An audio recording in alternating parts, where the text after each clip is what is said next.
सखियां ने सजना है मैं भी सवरना है अज दिन चढ़िया तेरे नाम दा वे अज सजया है वे सारा शहर अज हो गई आवे रब दी महर हाय सजया है वे सारा शहर अज हो गई आवे रब दी महर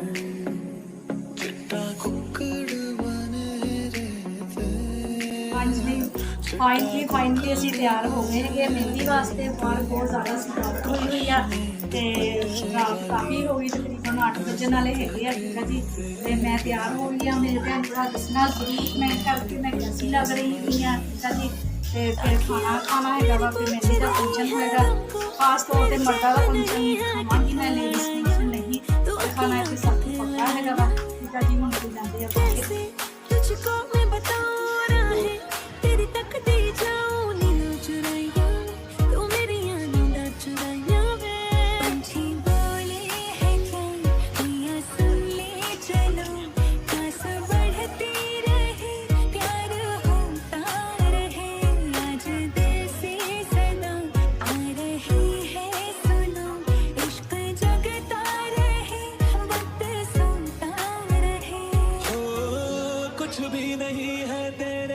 कदमों से आगे कदमों से आगे कदमों से आगे आँखों पे मोहब्बत लिख दे।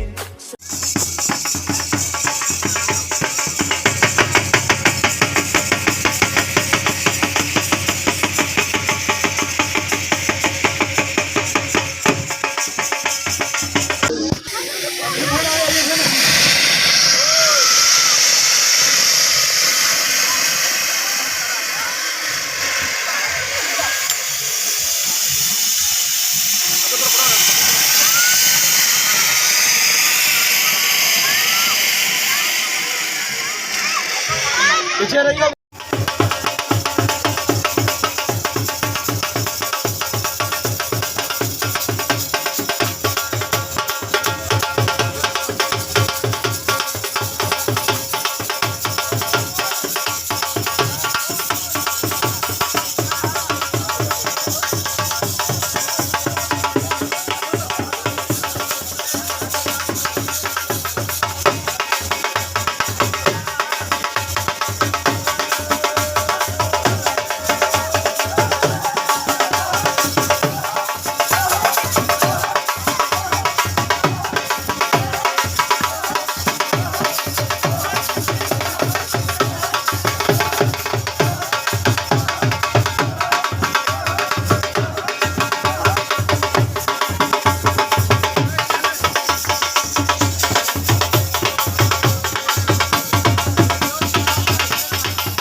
हाँ जी, फाइनली साडा मेहंदी का फंक्शन हो गया वा। खाना वगैरह भी खा लिया, तकरीबन रात के 3 का टाइम हैगा वा। ठीक है जी, तो मेरा ब्लॉग थानू अच्छा लग्या हैगा तो लाइक करना, सबसक्राइब करना, घंटी का बटन लाजमी दबाना हैगा वा। ठीक है जी, अपना तो अपने भैन भरावां दा, अपने माँ बाप का ज़्यादा तो ज़्यादा ख्याल रखा करो। अपनियां दुआवां च मैनूं याद रखो, मैं भी अपनियां दुआवां च अपने भैन भरावां नूं याद रखदी हां। ठीक है जी, अल्लाह हाफिज़।